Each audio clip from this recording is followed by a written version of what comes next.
नमस्कार, आदाब, सत श्री अकाल, जय भीम, जोहार। मेरा नाम है नवीन कुमार।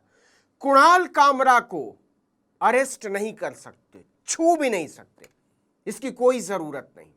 जी हां, महाराष्ट्र के उप मुख्यमंत्री एकनाथ शिंदे पर टिप्पणी के मामले में हाईकोर्ट ने साफ कहा है कि जब तक हम न कहें कुणाल कामरा पर आप हाथ नहीं डालेंगे।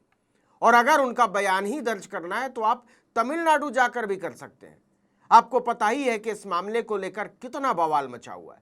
शिंदे के समर्थकों ने उस स्टूडियो को तहस नहस कर डाला था जहां कुणाल कामरा ने अपने स्टैंड अप कॉमेडी को रिकॉर्ड किया था।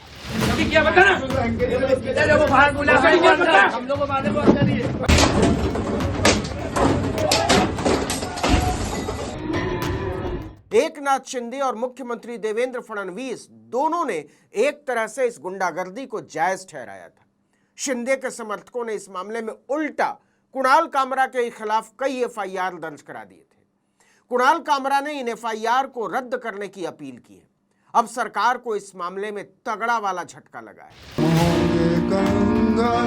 एक दिन आपको बता दें कि बॉम्बे हाईकोर्ट ने एकनाथ शिंदे के खिलाफ कथित रूप से अपमानजनक टिप्पणी करने के लिए stand up comedian Kunal Kamra के खिलाफ दर्ज एफआईआर को रद्द करने वाली याचिका पर एक लंबी बहस के बाद अपना फैसला सुरक्षित रख लिया और कहा कि तब तक उन्हें गिरफ्तार करने की जरूरत नहीं है। न्यायमूर्ति एस कोतवाल और न्यायमूर्ति एस मोदक की पीठ ने दोनों पक्षों की दलीलें सुनने के बाद अपना आदेश सुरक्षित रख लिया। अदालत ने पुलिस से कहा कि इस मामले में आदेश पारित होने तक कामरा को गिरफ्तार न किया जाए। आपको बता दें कि मुंबई में एक कॉमेडी शो के दौरान शिंदे के बारे में परोक्ष रूप से गद्दार टिप्पणी करने के आरोप में खार थाने में कामरा के खिलाफ एफआईआर दर्ज की गई थी। उनके खिलाफ राज्य के दूसरे पुलिस थानों में भी कई शिकायतें दर्ज हैं। कामरा ने अपनी याचिका में दावा किया है कि उनके खिलाफ शिकायतें उनके भाषण और अभिव्यक्ति की स्वतंत्रता, कोई भी पेशा और व्यवसाय करने का अधिकार तथा संविधान के तहत प्रदत्त जीवन और स्वतंत्रता के मौलिक अधिकारों का उल्लंघन है। मामले के सामने आने के बाद से ही कामरा तमिलनाडु में है। वो तमिलनाडु के ही मूल निवासी हैं। इसी वजह से कुणाल कामरा को पिछले महीने ही मद्रास हाईकोर्ट से इस मामले में अंतरिम ट्रांजिट अग्रिम जमानत मिली थी। मुंबई पुलिस ने इस मामले में पूछताछ के लिए पेश होने के लिए कामरा को 3 बार सम्मन भेजा, लेकिन वो पेश नहीं हुए। इस मामले में हाईकोर्ट में बहुत ही तीखी बहस हुई। एक तरफ महाराष्ट्र पुलिस हर कीमत पर कामरा को गिरफ्तार करने की कोशिशों में लगी हुई है, तो दूसरी तरफ बचाव पक्ष इसे अभिव्यक्ति की स्वतंत्रता पर हमला बता रहा है। जरा समझिए कि हाईकोर्ट में क्या क्या हुआ और कैसी कैसी दलीलें कुणाल कामरा के मामले में पेश की गई। सरकारी वकील हितेन वेनगांवकर ने सबसे पहले शिकायतकर्ता द्वारा एफआईआर के लिए दिए गए बयान को कोर्ट में पढ़ा।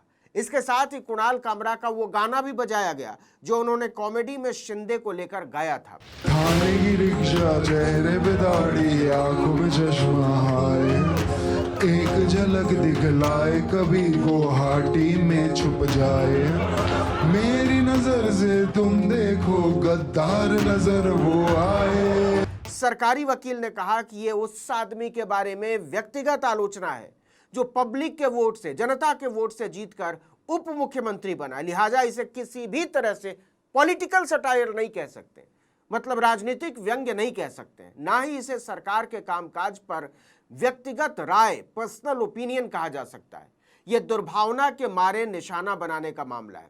एक इंडिविजुअल को टारगेट किया गया है। सरकार ने यह भी दलील दी कि शिकायत के कंटेंट बताते हैं कि यह कॉग्निजेबल ऑफेंस है और इसमें जांच की जरूरत है। जो आरोप लगाए गए हैं उसकी और जांच की जानी चाहिए, सच जानना है, एविडेंस कलेक्ट करना, इसलिए एफआईआर जरूरी है। इसी वजह से पुलिस ने एफआईआर दर्ज की। अब सुनिए इस शिकायत के दर्ज होने की कहानी जो खुद सरकारी वकील ने हाईकोर्ट में बयान की है।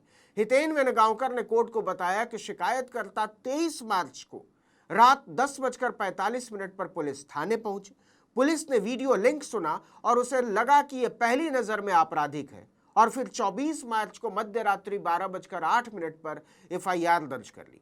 ये एफआईआर एमआईडीसी पुलिस थाने में दर्ज की गई थी, लेकिन बाद में इसे खार पुलिस थाने को ट्रांसफर कर दिया गया। सरकारी वकील ने कहा कामरा को अच्छी तरह अंदाजा था कि वो जो कर रहे हैं उसका अंजाम क्या हो सकता है। याचिकाकर्ता की यह दलील कि किसी और ने गद्दार कहा तो कोई कार्रवाई नहीं हुई बिल्कुल गलत है। ये इस देश का कानून नहीं है कि उनके खिलाफ कार्रवाई नहीं हुई तो मेरे खिलाफ क्यों। इसके बाद कोर्ट ने पूछा कि आप कामरा की सुरक्षा की गारंटी लेंगे क्या। इस पर सरकारी वकील ने कहा अगर अनुरोध किया जाता है तो हम जरूर हिफाजत करना चाहेंगे। इसके बाद कोर्ट ने पूछा कि क्या कामरा जहां रहते हैं वहां जाकर बयान लिया जा सकता है। आपको हमने बताया कि कामरा इस समय तमिलनाडु में रहते हैं, वहीं का मूल निवासी हैं। सरकारी वकील ने इसका जवाब दिया ये गलत परंपरा होगी, लेकिन कोर्ट ने इसे अनसुना करते हुए कहा जब हम इजाजत देंगे तो क्या दिक्कत है। इसके बाद कोर्ट ने कामरा के वकील से पूछा कि क्या वो कभी मुंबई नहीं आते।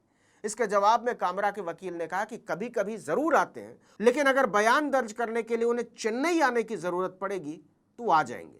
इस पर हाईकोर्ट ने सरकारी वकील को कहा कि हम वहां की पुलिस से बयान दर्ज करने में सहयोग के लिए कह सकते हैं। सरकार समझ गई थी कि कुणाल कामरा को परेशान करने को लेकर उसकी योजनाएं ध्वस्त होने जा रही हैं। कामरा को मुंबई बुलाने को लेकर सरकारी वकील की कोई भी दलील काम नहीं कर रही थी।